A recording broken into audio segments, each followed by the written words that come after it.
네, 안녕하세요. 앤디의 부동산 랩 앤디입니다. 예, 오늘은 2019년 4월 24일 수요일인데요. 예, 오늘은 퇴근하고 나서 긴급하게 제 마이크를 잡았습니다. 예, 삼성전자가 오늘 대규모 투자를 발표를 했는데요. 그 비메모리 이 분야에 133조의 어마어마한 금액을 투자를 하겠다라고 발표를 해서 이 부분에 대해서 여러분들께 좀 전해드리고자 긴급하게 이렇게 마이크를 잡아봅니다. 예, 시청하시기에 앞서서 구독하기와 좋아하기 눌러주시면 많은 도움이 될 것 같습니다.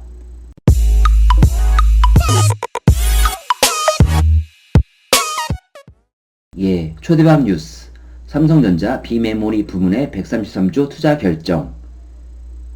예, 부제로 제가 오늘 말씀드리고자 하는 것은 동탄으로 달려가자. 예, 결론을 너무 먼저 말씀드린 것 같은데, 삼성이 이런 대규모의 투자를 단행하게 된 배경과 그 다음에 향후 부동산 투자에 있어서 우리가 어떻게 임해야 될지 그런 부분들에 대해서 여러모로 한번 말씀을 드려보도록 하겠습니다. 삼성전자 하면 뭐 국내 1위의 대기업일 뿐만 아니라 글로벌 초인류 기업 중에 하나이죠. 우리나라 입장에서는 굉장히 중요한 기업인데요. 그 문재인 정부가 이제 들어서서 지금 현재 저성장 기조를 극복을 하고자 이 경제인들, 대기업들의 힘을 많이 필요로 했었는데, 그런 의미에서 지난 1월 15일 날 청와대 영빈관에서 기업인들을 이제 초청을 해서 이런저런 대화를 했었습니다. 여기 보시면 이재용 삼성전자 부회장도 있었고, 현대자동차에서는 정의선 수석 부회장, 그리고 SK에서는 이제 최태원 회장이 참석을 했었고, 그 다음에 구광모 LG 회장, 현대그룹 회장 등이 이제 참석을 해가지고 대통령과 이제 협력 방안, 뭐 지원 방안 이런 부분들에 대해서 많이 이야기를 나눴었겠죠. 자, 그런데 얼마 전에 SK에서 그 용인시 처인구 원산면 쪽에 대규모 반도체 클러스터 공장을 이제 투자를 하겠다라고 결정을 했었습니다. 뭐 정부에서도 이제 지원을 하고 투자를 하고 해서 그 규모가 이제 120조 원 규모가 됐었었는데요. 오늘은 그 규모가 더 커졌습니다. 삼성전자에서는 역시 삼성답게 글로벌 초인류 기업답게 그 스케일이 굉장히 커졌는데요. 133조 규모. 대단한 것 같죠. 그런 히스토리를 좀 보면 1월 15일 날 그 청와대 영빈관에서 이제 기업인들과의 그 회담에서 정부에서는 이제 이재용 부회장 쪽에 우리는 반도체 비메모리 쪽으로 진출은 어떻느냐라고 이제 물었었고, 이제 이재용 삼성전자 부회장은 결국 집중과 선택의 문제이다. 기업이 성장을 하려면 항상 새로운 시도를 해야 한다. 이런 식으로 뭐 어느 정도 서로 교감이 있었던 것 같습니다. 그리고 그 이후에 이제 그 삼성전자 화성 캠퍼스, 이게 이제 여기 어디냐면 이제 경기도 화성시 그 동탄에 있는 거죠. 동탄에 있는 화성 캠퍼스에 이제 더불어민주당 원내대표 이제 홍영표 의원이 이제 방문을 해서 이때 이제 또 얘기가 나왔었죠. 2030년에는 현재 메모리 부문 1위뿐만 아니라 그 비메모리 부문에서도 1위를 달성하겠다라는 포부를 이재용 부회장께서 이제 발표를 밝힌 거죠. 이 부분을 다시 한번 읽어보겠습니다. 문재인 대통령이 그 비메모리 반도체에 관심을 갖는 이유는 4차 산업혁명과 맞물려 성장 가능성이 크고, 현재 메모리 반도체에 우리나라 이제 수출 의존도가 높은 상황이라서 이를 완화할 수 있기 때문이라는 배경으로 이렇게 관심을 갖고 있다라고 합니다. 뭐 잘 아시다시피 우리나라의 그 반도체에 대한 강점이 있죠. 반도체 산업은 크게 이제 그 메모리와 비메모리 부문으로 나뉘는데, 실제 세계 시장에서의 그 비중은 비메모리 부문이 훨씬 더 큰 비중을 차지합니다. 거의 비메모리 부문이 한 7, 메모리 부문이 한 3 정도 차지를 하거든요. 그렇지만 아직까지 우리는 그 이 비메모리 부문에 대해서는 크게 비중을 차지하지 못하고 있습니다. 반면에 그 메모리 반도체 부문에서는 한국이 굉장히 큰 강점을 보이고 있죠. 우리나라 수출 비중에 어느 정도 차지를 하는지 아시는지요? 예, 우리나라 수출 비중의 거의 20%를 이 반도체가 차지하고 있습니다.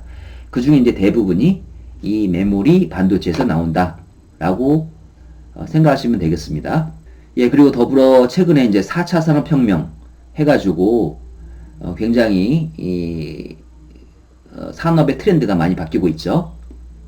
예, 4차 산업혁명 하면 뭐 전기 자동차, 뭐 자율주행차, 뭐 IoT, 그 다음에 또 뭐가 있을까요? 바이오, 이런 것들이 이제 주를 이루게 되는데요. 예, 이런 부분에서 한국이 후발주자가 되지 않고, 예, 선도주자가 되기 위해서는, 예, 정부 차원뿐만 아니라, 예, 기업 쪽에서도, 관심을 가지고, 이제 현재, 투자를 진행을 하고 있습니다. 예, 그렇지만, 예, 정부 차원에서 이런 4차 산업혁명, 지원을 하기 위해서, 정부가 이제 미래 성장 동력에 집중적인 투자를 하겠다. 그리고 노력을 하겠다. 예, 이런, 의지를 밝혔습니다. 그에 부응해서, 예, 오늘, 예, 삼성전자에서 133조 규모의, 예, 투자를 하겠다라고 발표를 한 거죠. 예, 그래서 여기 보시면 이제 그 정부에서는, 예, 이때, 예, 얘기를 했었는데, 예, 그 정부 차원에서는 3대 육성 사업으로 이 비메모리 반도체, 그 다음에 미래 자동차, 바이오, 이런 그 산업들에 대해서 이제 4차 산업혁명을 이끌 중점 산업으로 생각을 하고 있는 상황입니다. 예, 미래 자동차는 이제 현대자동차가 지금 이제 그 관심을 가지고 지금 육성을 하고 있죠. 그다음에 삼성전자 입장에서는 바이오, 예, 바이오 쪽에 대해서도 투자를 많이 하겠다라고 발표를 했었고, 그래서 요번에 그 퍼즐을 마지막으로 끼운 것 같습니다. 예, 비메모리 반도체 부분에 대해서도 투자를 하겠다라고 이제 발표를 한 거죠. 자, 이런 부분에서 보면 정부와 어느 정도 이렇게 공감대가 형성이 되고 지금 현재 진행을 하겠다라는 것으로 보여집니다. 예, 그래서 오늘 발표를 한 것이 삼성전자, 예, 시스템 반도체 부문 육성을 하겠다고 해서 반도체 비전 2030 계획을 발표를 했습니다. 예, 2030년이 되면 현재 메모리 부문에서 1위를 하고 있는데 그 비메모리, 즉 이제 시스템 반도체 부문에서도 1위를 하겠다라는, 예, 야심차고 전략적인 계획이죠. 그래서 크게 네 부분에 대해서, 예, 연구 개발 및 이제 생산 시설 확충에 133조 원을 투자하겠다.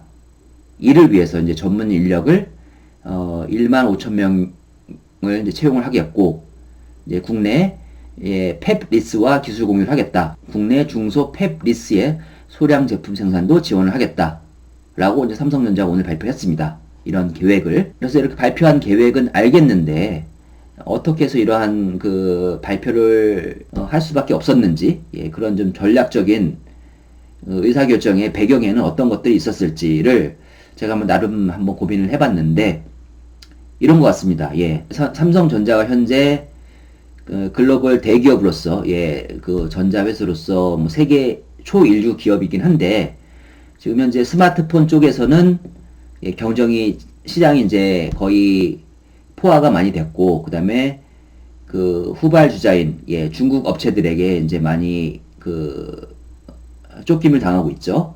예, 경쟁이 치열한 부분이죠. 예, 스마트폰 쪽에서는, 예, 그 다음에 애플도 고전을 하고 있고, 예, 삼성도 지금 현재 중국 업체로 인해서 많이 고전을 하고 있습니다. 자, 그런 사유가 하나 있고요.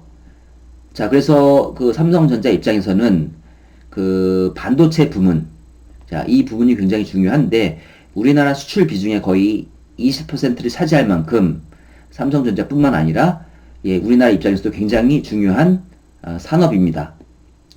지금 현재 메모리 부문에 있어서는 삼성전자와 SK 하이닉스로 인해서 경쟁력을 가지고 있지만 언제까지 이렇게 삼성전자와 SK 하이닉스의 경쟁력이 지속될 것 같진 않거든요. 왜냐하면, 예, 중국 정부가, 예, 정부 차원에서 이런 제 반도체 산업에 대규모 투자를 했고 지금 지원을 할 계획을 가지고 있습니다. 예, 반도체 굴기라고 해가지고 중국에서 대단한 투자를 진행을 해 오고 있는데 거의 170조 원 규모로 이제 투자를 진행을 하고 있습니다. 자, 어마어마하죠.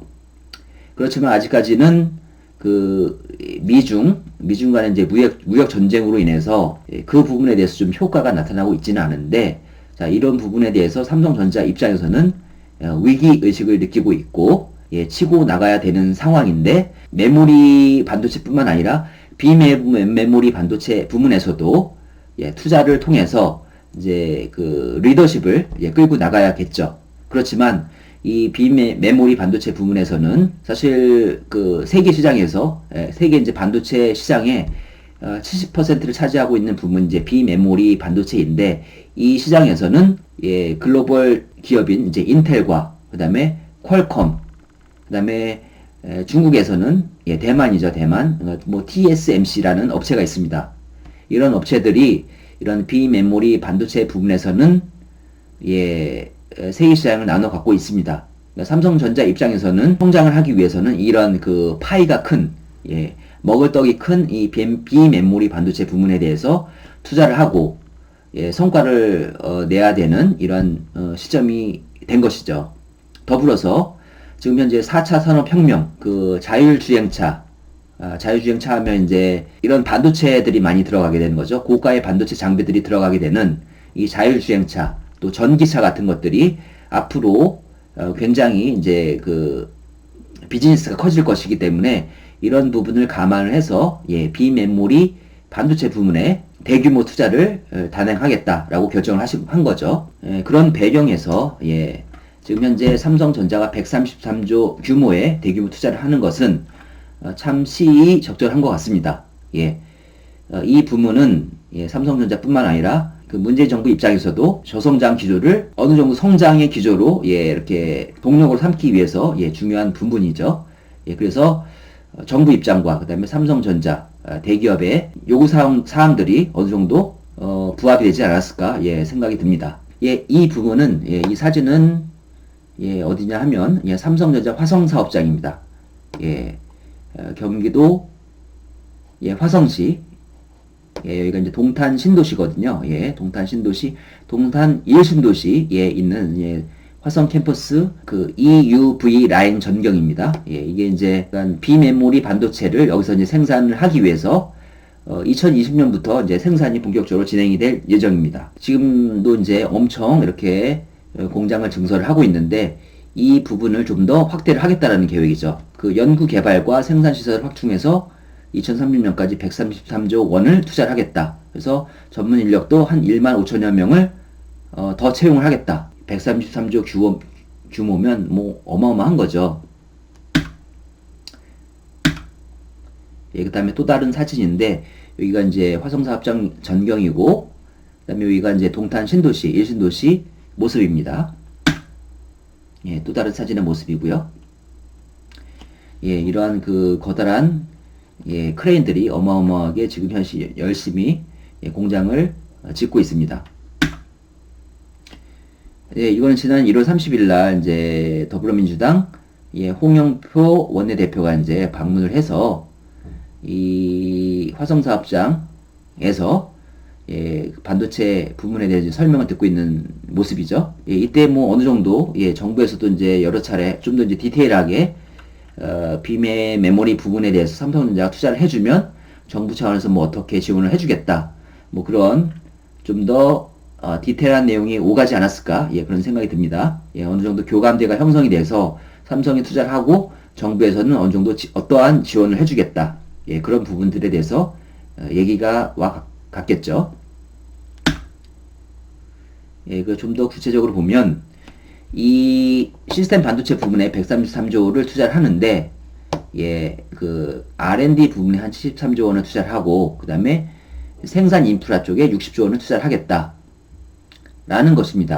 그 화성 캠퍼스 쪽에 현재 EUV 라인을 짓고 있는데, 이걸 좀 더 생산량을 증대를 하겠다, 라인을 더 투자를 하겠다 라는 계획입니다. 자, 이걸 보면 2030년까지 연평균 한 11조 원에, 그러니까 매년 한 11조 원씩 계속 투자를 하는 계획입니다.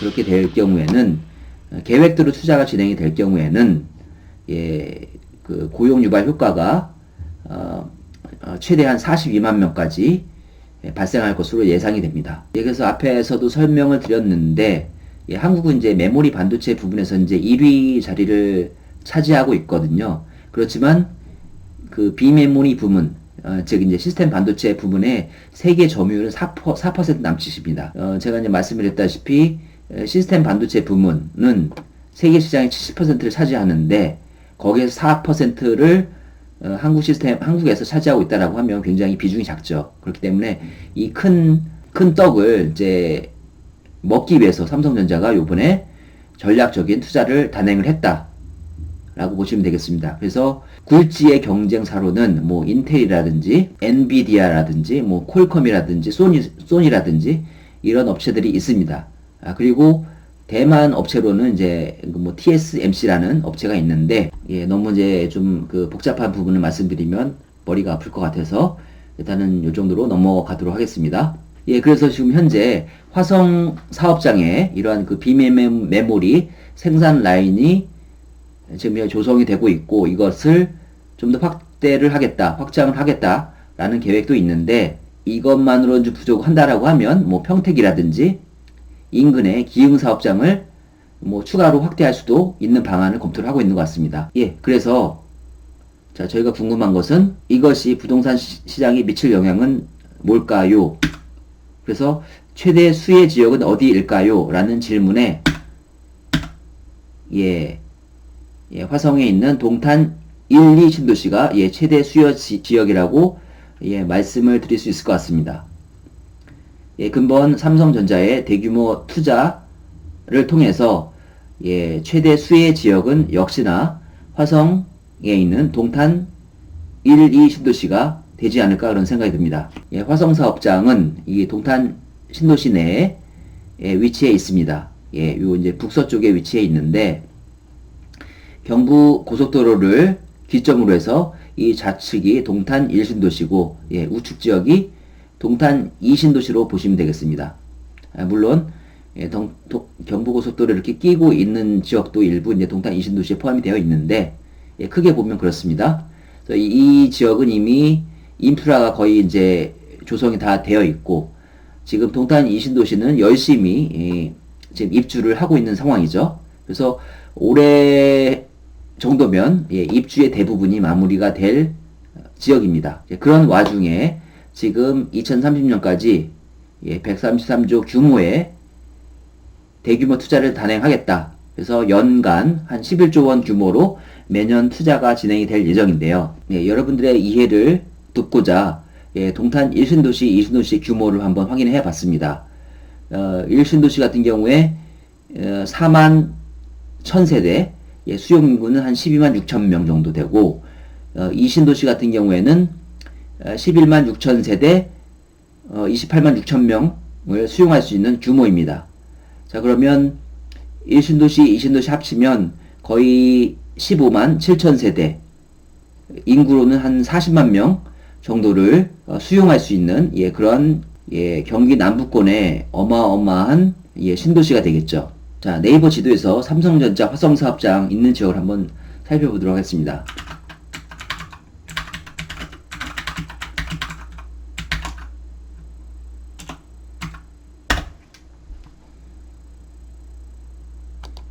삼성전자 화성 사업장이 위치한 지역이 여기인데요. 보시면 이쪽이 삼성전자 화성 사업장이 되겠고요. 여기 보시면 이쪽이 동탄 1신도시죠.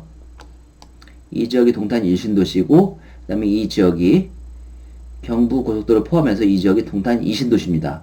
그래서 다시 한번 정리를 드린다면 지난번 발표된 용인 반도체 클러스터 SK하이닉스를 중심으로 한 120조 규모의 투자가 진행된다라는 계획과 더불어서 오늘 발표된 삼성전자의 비메모리 부문 130조 규모의 투자 소식은 경기 남부권 지역 용인과 화성 일대에 커다란 영향을 미치게 될 것입니다. 자, 이 지역 부동산들에 대해서 집중적으로 관심을 가져야 될 것 같고요. 특히 동탄 신도시, 1신도시, 2신도시 지역에 대해서는 시간을 내셔서 꼭 현장 답사를 해보시고 기회를 찾아보시는 게 좋지 않을까, 그런 말씀을 드리고 싶습니다. 그래서 오늘 영상을 통해서 다시 한번 이 지역에 대해서 관심을 가지시면 많은 기회를 얻을 수 있지 않을까 생각이 됩니다. 오늘 영상을 통해서 도움이 되셨다면 좋아요와 구독하기 부탁드리겠습니다. 감사합니다.